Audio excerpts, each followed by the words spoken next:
strong.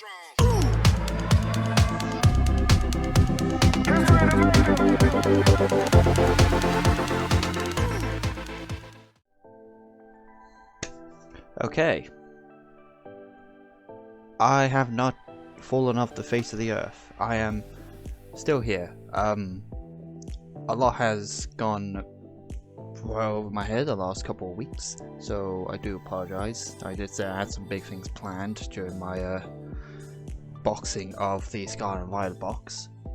Well, ETBs, but I'm back. I am in fact back, and I'm hoping I can get some more videos out. But today I just thought I will do a Magic the Gathering Commander deck profile. This being cats, my equipment cats that I have tweaked. I've spent so many weeks tweaking the decks. And I've been playing cats for a couple weeks in a row, and I am actually quite happy of how they are, what they do. I will leave a deck list. I'll leave a link to my profile on Architect in the description below, so feel free to check that out. And today it is going to be, if I just move everything across, my Nazahn, the Revered Bladesmith cat deck profile. I've had this commander for almost 6 years. He is by far still my favorite commander to play, just because he can search for equipment every time he enters the battlefield, so stuff that allows him to blink out, blink back in, and making token copies of is amazing. And for actually all of V1 and Master Machines, we've had so many cool artifacts and equipment cards enter the game. So without further ado, let's go with creatures. So begin with, got Kemba. If I just do this. Okay, we have Kemba, Car, Enduring. It's a 2-cost 2/2, and whenever it or another cat enters the battlefield, I may attach target equipment from attach up to 1 target equipment you control to that creature, and then equipped creatures get +1/+1. And then I can pay 5 to create a 2/2 cat. I don't really care about the creating a cat token. I mainly just like being able to kind of play swaps of who's getting attached to what. Especially since a lot of the artifacts are very high costs, that a lot of them are quite mana hungry. And then we got the OG Kemba, which at the beginning of my upkeep I create a 2/2 cat creature token equal to number of equipment that's attached to her. Which early game I can slowly ramp up a board early game. And it's only 2 white and a colorless. The card is insanely good. And then we got Brinsmaz, King. Here's a same cost as Kemba, 2 white and a colorless. He has Vigilance, he's a 3/4. And one thing that makes this guy really nuts is when he's attacking, he creates a 1/1 cat with Vigilance attacking, and when he's blocked, he creates a 1/1 cat with Vigilance blocking. So he is quite an insane creature. And then we got Leon War Leader, kind of like the same thing. When he attacks, he just creates 2 1/1 cats of lifelink, tapped and attacking. So that's also pretty good, because then you can assign the attacking to be whatever. And the lifelink is also pretty nice. Armored Sky Hunter, a 4-drop 3/3 flying cat. Whenever it attacks, I may reveal the top 6 cards of my library, and I may put an equipment or from among them onto the battlefield. If an equipment was put onto the battlefield, this way it equips to target creature. So that's always good, because then you can hit him in the air. Well, you can declare your attack, you can then search, and then you can play the equipment if you can, or if you want to, you can equip it to Sky Hunter. So that's also pretty good. And then we have this guy. I'll move everything across so you guys can actually see. This guy, artifacts control of hexproof. He is one of the most important cats in the deck, so that my artifacts gain hexproof.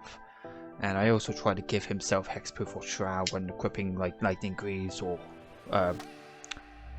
fleetfoot boots. Swifties, sorry, lightning greaves or swifties, pretty much. And then we have my Titan giant cat. Whenever he blocks, he gets +7/+7.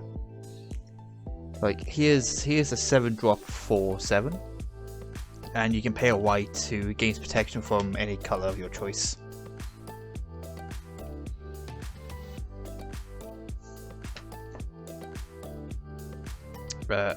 Next we have Tagnar Swordsmith. Whenever it enters the battlefield, you may pay X. If you do, search for an equipment with mana value costs X or less, put it into the battlefield. Put it in the battlefield, in this case just put it into play. Kind of the same thing. This card is really good, spending because 4 of my go-to artifacts, equipments are 3 mana. So if I can spare like 7 mana, I can get an equipment on board. Especially with all my other cards in the deck, that allows me to equip without paying the equip costs. It's pretty important in the deck. And then we have Balin, Wandering Knight, a 4-drop 3/3 with first strike, and whenever he has double strike as long as 2 or more equipments are attached to him. And I get to pay 2, a colorless and a white, to equip all equipments to him. So he could be my saving grace. If there's a board wipe but I still got many other equipments, I can play him, pay 2. So already I'm paying 6 mana to equip all my artifacts to this one guy. And if I play my cards right, he has haste, so he can just smack. So a potential 3/3 that can hit you. I say 3/3, he could be bigger with all the other equipments in the deck. And then we have Raksha, the Golden Club, a 7-drop 3/4 with Vigilance. As long as Raksha is equipped, catching control, get +2/+2 and have double strike. Yeah, so why is my face so dark? Face shouldn't be so dark.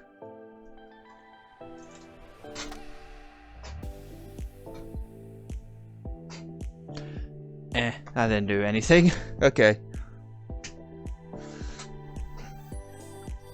To be fair, the sun isn't facing me at the moment, so that's probably why.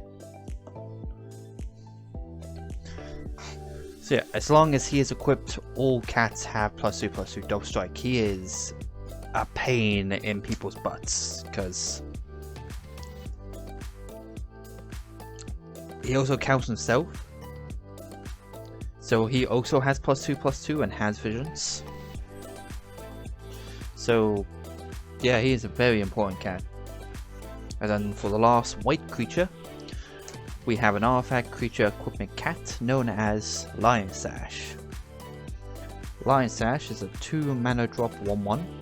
You can pay a white to exile a card from a graveyard if that card was a permanent. So creature, artifact, enchantment, land. Or in this case, battle cards. It gets a +1/+1 counter. And then, if you pay 2, you can reconfigure. So, for example, you can pay 2 to reconfigure to, say, Raksha. Reconfigure is different to equip, because if this creature does die, this creature will come back as a regular creature onto the battlefield. It doesn't go on to like the top row. Normally top row is where I put all my artifacts and equipments, but it just comes back to the battlefield as a creature. Then the equipped creature gets a +1/+1 for each +1/+1 counter on Lion Sash. So unfortunately the equipped creature does not get counters, but still gets relatively big. And because there's a low drop, you could drop this on like turn 2. And then we have Feline Sovereign. Other cats you control get +1/+1 and have protection from dogs. Honestly, the dog part has never come in handy, but the +1/+1 is nice. And whenever one or more cats you control does combat damage to a player, destroy up to one target equipment, one target artifact or enchantment that player controls. So, if it or a couple of my cats attacks, I can destroy enchantments or artifacts, which is pretty important in this deck. And then we have Pride Malkin. When it enters the battlefield, target creature gets a +1/+1 counter. Each creature with a +1/+1 counter has trample. So yeah, giving all my cats trample. And then we have Prowling Serpent. A free drop for free cat snake that can't be countered, and creature spells I control can't be countered. So it means that my creatures can't be countered, which is great. And then we have Crowsilly Slingers. A 5-drop, 3/5 with reach, and whenever it or another cat enters the battlefield, you may destroy target artifact or enchantment. So, yeah, again, just making sure that I'm the only player with artifacts, pretty much. Then for the last mono green cat is Keeper of Fables. Whenever one or more non-human creatures you control does combat damage to a player, draw a card. So he helps with my draw power, since I don't have a lot of draw power in this deck. He kind of helps it quite a lot. And then we have Mary, Weatherlight Duelist, or Miri. A 3-drop, 3/2 first strike, and whenever he attacks, whenever Weatherlight Duelist attacks, each opponent can't block with more than one creature this combat, and as long as she is tapped, no more than one creature can attack you each combat.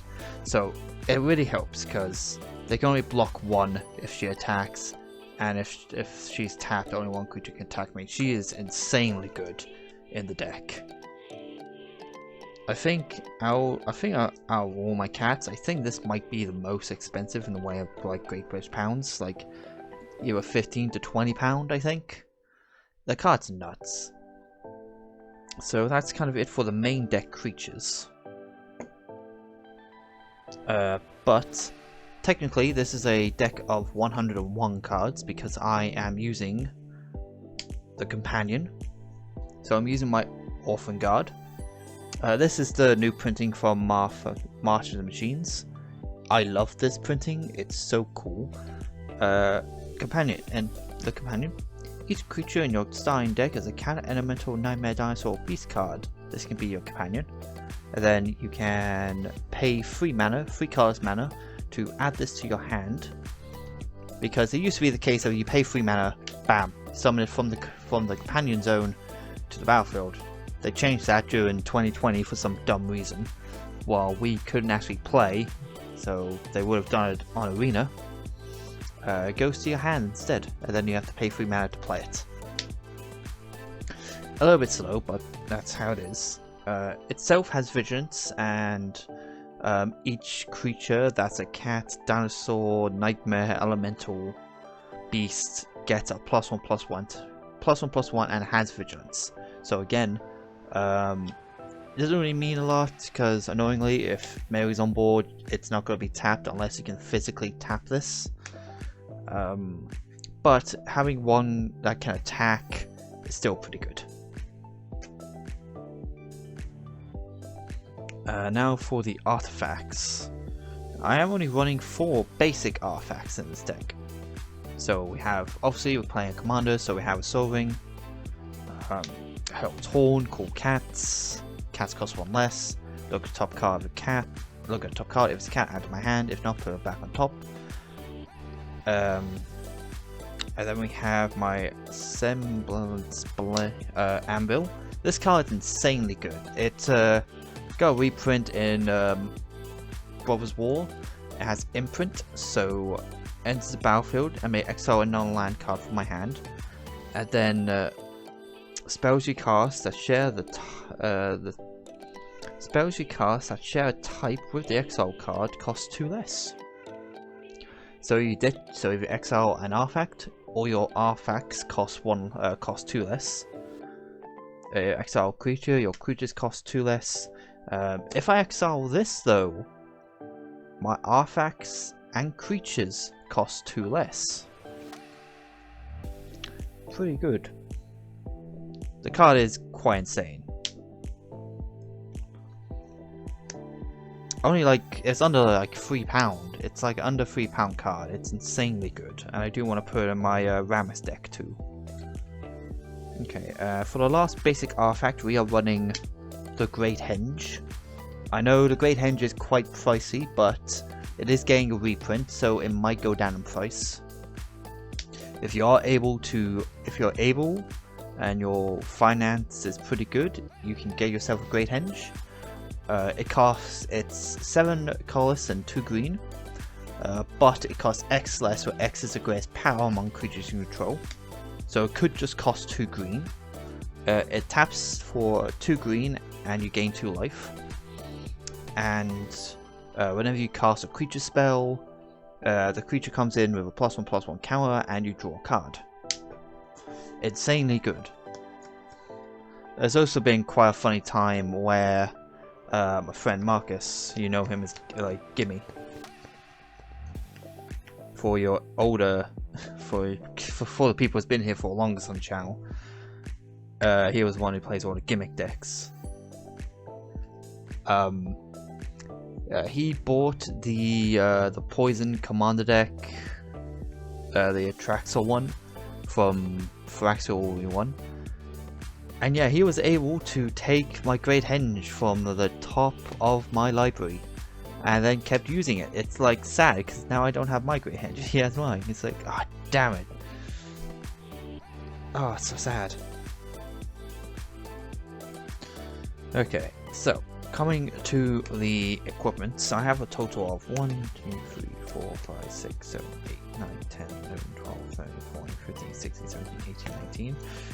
So technically, I have a total of 20 equipment in the deck. Mainly because I'm counting this, because it is an equipment itself. So, and obviously with these equipments there are cheaper alternatives. For example, Sword of Feast and Famine, +2/+2, protection from green and black. It deals damage. That player discards a card, you untap all your lands. Fire and Ice. Deals +2/+2, protection from red and from blue. And when it deals combat damage, target... Is it any target or target player? Yeah, deals 2 damage to any target and you draw a card. And then the Sword from Firaxel, or will be one, Sword of Forge and Frontier. +2/+2, protection from red green. When it deals combat damage, you exile top 2 cards of your library. You may cast them this turn. You may play an additional land this turn. And then for the newest sword, Sword of Once and Future, equipped creature gets +2/+2, protection from black and blue. When it deals damage, surveil 2. So look at top 2 cards, either put them back or send them to the bin. And you may cast instances of sorcery spells from your graveyard. Well, cast sorceries and instant sorceries with mana value 2 or less from your graveyard. They do get exiled though, so, but I doubt you're going to be able to use them again anyway. So those are kind of like the swords, the 4 swords I'm running. At some point I do want to get like Truth and Justice, just because of the +1/+1 proliferate. That's also pretty nice. I do enjoy that quite a lot. And obviously you all have to like spend money. At the moment these are going for like in between 15 and 20, so they're not as bad. But this is like going for definitely like 40 plus, I think. This is about like, I think it's like just under 30 to like £30. I did buy these off of Card Market, so this only cost me like €22. This cost me like €38. So if you're gonna buy expensive Magic cards, at least go to Card Market because you could get them cheaper.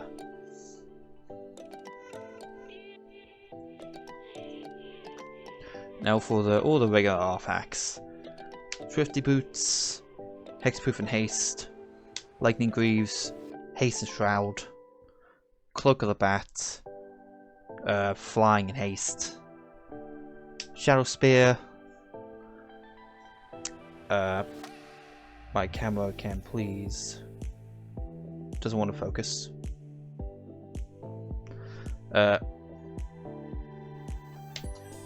Crypt Creature has +1/+1, Trample and Lifelink. Pay 1 colorless permanent your opponent controls to loses Hexproof and Indestructible. Sword of Amethyst. Crypt Creature gets +1/+1. What is wrong with... Okay, we'll just do it from here. +1/+1. Whenever Crypt Creature attacks, you may search your library for a basic land, pop it into the battlefield tapped. Haunted Cloak. I really like Haunted Cloak, especially with swords, since it also gives trample, which is a big thing because you want to make sure you do damage with your swords. So Revered, Trample and Haste, and it's only a 3-drop artifact to equip for 1, so that's still pretty good. Whisper Silk Cloak, Shroud, Unblockable. Sword of Vengeance. +2/+0 has first strike, range, trample, and haste. So again, trample, really important. Brass Knuckles. Brass Knuckles is amazing because when it comes in, when you cast a spell, you copy it, so you technically have 2 Brass Knuckles in your deck. Then if a Crypt Creature is equipped with at least 2 or more, that creature gains double strike. So this itself makes sure that you have double strike. And even if you don't have cards that allow you to instantly equip, it's only a 1 equip, a 4-drop 1 equipped card, which is still pretty good. Helm of the Host. Great both Helm of the Host. It used to be expensive, but you can grab one for Card Market for like €2. Beginning of combat, you create a token copy of the equipped creature. It gains haste.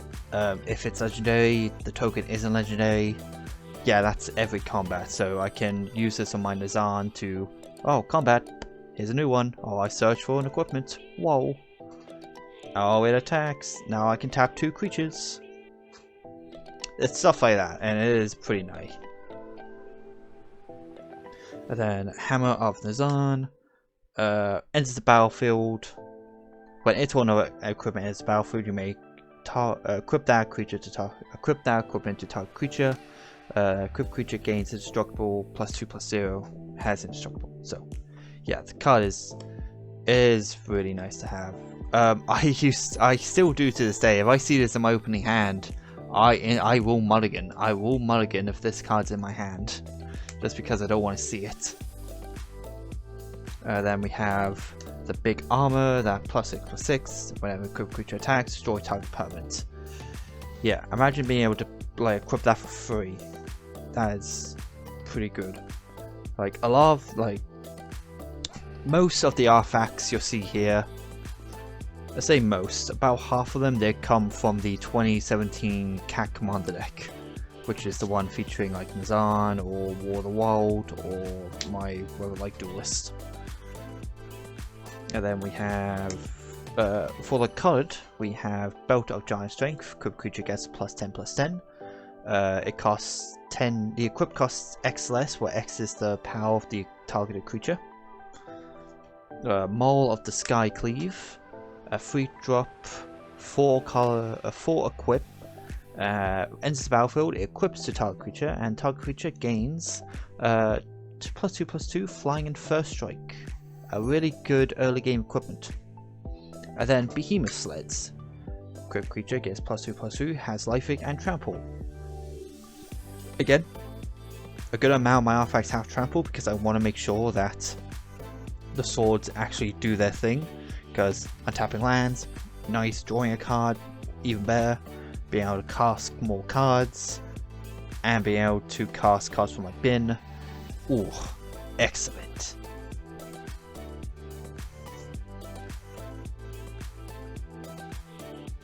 Put them here. I guess next we get to the Planeswalkers. I'm using one Nahari, the Lithomancer, and one Ajani Unyielding. Now, I used to run Mentor of Heroes, but I decided this is probably better because it allows me to look at top 4 and add any number. Well, any number of non-land. Reveal 3, put any number of non-land permanents into your hand, the rest go to the bottom of your library. That's all I use this for. Nahari though, +2, you create a 1/1 core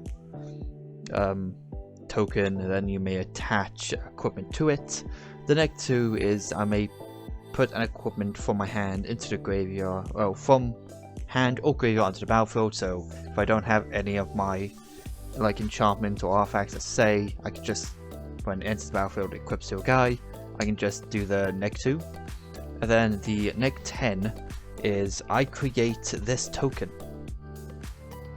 which is a indestructible 5/5 0 equip that also gives double strike. I have not yet actually done this yet because she doesn't usually stay on board for that long. Kind of understandable. So yeah, I would recommend these are the top 2 Planeswalkers you guys would want to probably use. And then we get on to spells, instances, sorceries, and enchantments. Obviously, we're playing an equipped deck, so we want to make sure we have that Enlightened Tutor. And we want to make sure that we protect our artifacts. So we run the Surge of Salvation, one of the new instances from Martian Machine. I think the card's great. You and opponents you control gain hexproof to the end turn. That's all I care for. But I guess it also prevents damage that black and or red sources will deal to creatures you control this turn. But the hexproof, pretty good. So it's a 1 mana. I'm gonna give all my things hexproof. It's like Heroic Intervention, just without the indestructible. So they can still, like, they can't exile, but I can still blow them up with like damage. And then Swords of Plowshare, pretty basic since it gets reprinted so many commander decks. Dispatch, a 1 white, you tap target creature or with Metalcraft. If you control 3 or more artifacts, you exile that creature. Still pretty good. Forest Protection, you and permanents you control phase out. Kind of simple. Chroma's Will. If I control my commander, I can choose like both of the abilities. So the first one is creature you control gain flying, flying, vigilance, double strike to the end of turn, and creature you control gain lifelink, indestructible, and turn from all colors to the end of turn. I have won a couple games using this card, either by using it when my creatures attack or during a board wipe. I have used it to protect my creatures because of the indestructible. And then for the green, we have Heroic Intervention. Permanents you control gain hexproof, indestructible to the end turn. Bless. Now, other people use Fog. I prefer to use this because I can shuffle target player's library graveyard into the library.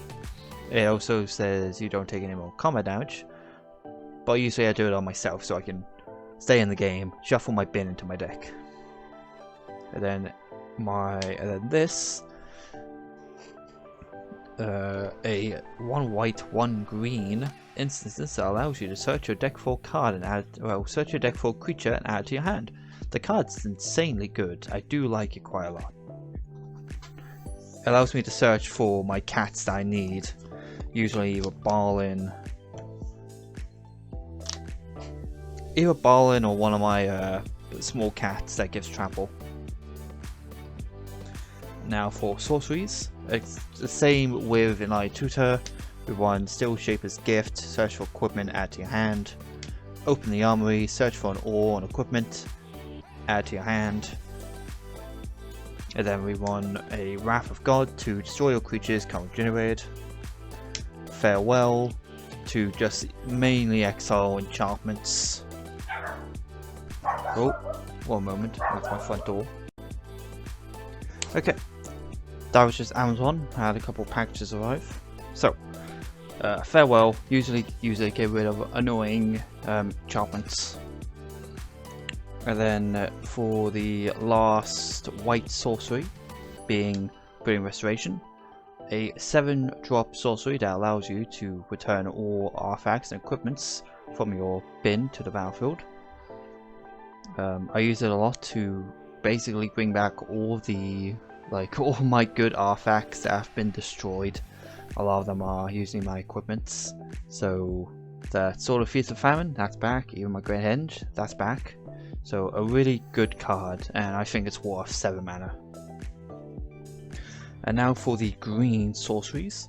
Cultivate, because we're running green and we want to see as many lands as we can. Traverse the Outlands, again we want to make sure we can search for as much land as we can. Rickshaws, you get to draw cards, you get your greatest power on creatures you control, so if you got 5/5 you get to draw 5 cards. And then you may cast a card with mana value of 5 or less from your hand without paying its mana cost. And usually,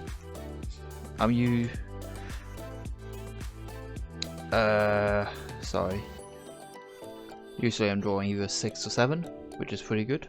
And then for the last sorcery, we're running a Majestic Genesis. Reveal top X cards of your library, where X is the greatest mana value of a commander you own on the battlefield or in a command zone.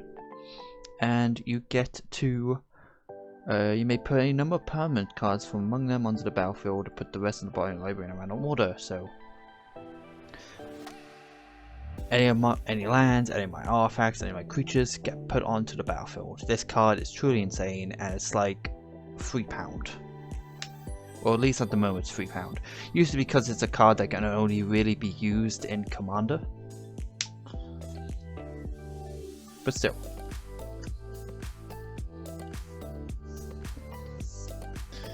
Now for the enchantments.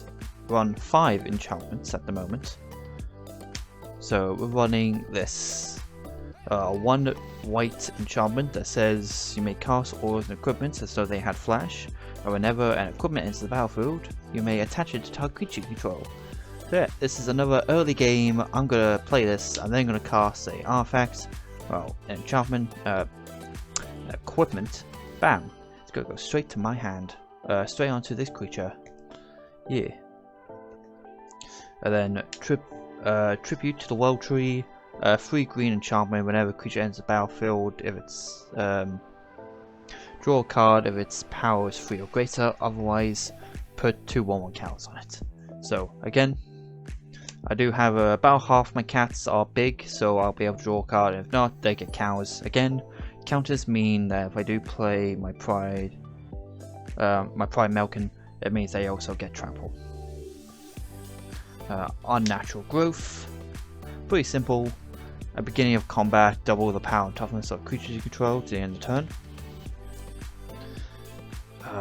Privileged Position is an enchantment that I've won for a while, because it gives all other permanents hexproof. So my creatures, my enchantments, like my lands, my equipment, like they all gain hexproof except for itself, obviously. So this mainly becomes the prime target. Then the last one is this card. Creatures you control get +1/+1, and whenever you tap a land for mana, add 1 mana of any card the land produces.